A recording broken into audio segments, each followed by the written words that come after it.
sosial. Dimulai dari pengertian integrasi. Integrasi secara etimologi berasal dari bahasa Inggris yaitu integration yang artinya adalah kesempurnaan atau keseluruhan. Sedangkan dari bahasa Arab sendiri, kata integrasi berasal dari kata kamila yang artinya adalah seluruh, utuh, atau penuh. Dari pengertian secara etimologi tersebut, kita dapat mengartikan bahwa integrasi ilmu agama atau Islam dan sains juga humaniora atau sosial merupakan suatu pembauran atau penyesuaian pandangan-pandangan dari ilmu-ilmu tersebut menjadi satu konsep yang utuh. Konsep integrasi. Konsep utama integrasi ilmu pengetahuan dan agama adalah meletakkan prinsip-prinsip Islam sebagai landasan dalam ilmu pengetahuan.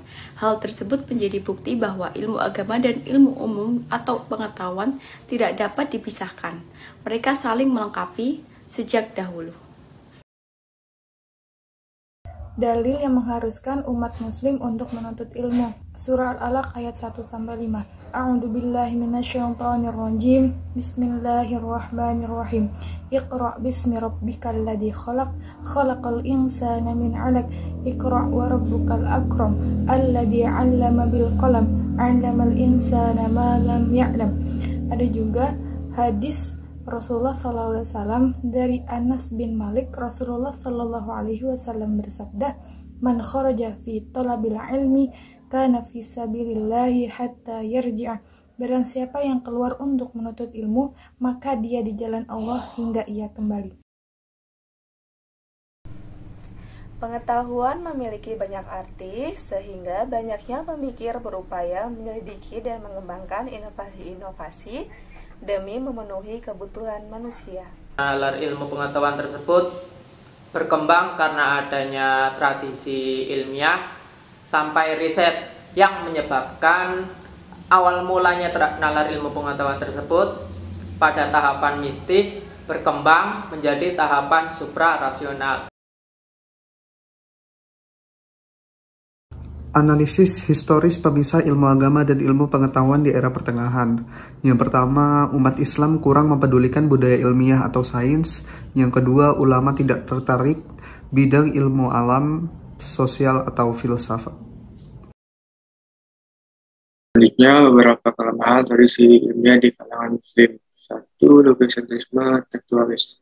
Mengabaikan unsur tak tertulis dari agama dan kebudayaan Islam, seperti tindakan sosial dan seni. 2. Sikap apologetik terhadap aliran teologi dan fikih. 3. Adanya kecenderungan verbalistik dan mendapatkan produk jihad yang berimplikasi pada sikap atau cara pandang yang berbeda dari ajaran agama tersebut. Selanjutnya ada sejarah pendidikan Islam. Yang pertama adalah integralistik ensiklopedik yang dimotori oleh ilmuwan muslim seperti Ibnu Sina, Ibnu Rus, dan Ibnu Khaldun. Selanjutnya ada integralistik parallelistik yang didasari oleh hadis dan ahli fikih. Nah, semakin berkembangnya zaman, maka sejarah pendidikan dunia akan semakin berkembang. Dan selanjutnya kita masuk ke zaman modern, yaitu di mana para ilmuwan dan cendekiawan muslim mulai membangkitkan untuk usaha mempertemukan ilmu agama dan ilmu umum, baik sains, humaniora, dan teknologi.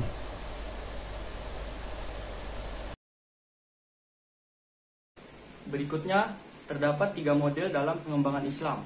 Yang pertama, paradigma kotomis, yang berarti menganggap intelektual hanyalah berasal dari ulama dan kurang menganggap ilmu lain penting. Yang kedua, paradigma mekanis, artinya melihat pendidikan sebagai pengembang nilai kehidupan dan bergerak sesuai fungsi. Yang ketiga, paradigma organis, artinya melihat hidup adalah serangkaian yang terpadu antara ilmu lain dan agama dan terdapat nilai agama atau hidup yang dijiwai ajaran agama. Terdapat 3 model pendekatan ilmu agama dan ilmu umum. Yang pertama, paralel, di mana masing-masing corak keilmuan, umum, dan agama menempuh jalan sendiri tanpa ada hubungan dan persentuhan antara satu dengan yang lainnya. Yang kedua, linear, salah satu dan keduanya akan menjadi primadona. sehingga akan kemungkinan terjadi kecenderungan dengan porsi yang berbeda. Yang terakhir, sirkular, antara ilmu umum dan agama saling memahami keterbatasan, kekurangan, dan kelemahan.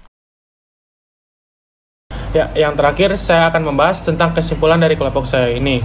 Yang pertama, integrasi ilmu agama dan humaniora atau transformasi nilai-nilai Islam benar-benar tersalurkan pada umat Islam untuk menyelesaikan persoalan kemanusiaan dan kesejahteraan. Yang kedua, integrasi ilmu agama dan sains atau saling melengkapi menjadi perkembangan ilmu atau kurikulum penelitian dengan sistem saling melengkapi dengan ilmu lainnya. Ya, cukup sekian yang dapat kami sampaikan. Apabila ada kesalahan, mohon dimaafkan karena yang kesempurnaan itu hanya milik Tuhan Yang Maha Esa. Wabillahi taufiq wal hidayah. Wassalamualaikum warahmatullahi wabarakatuh.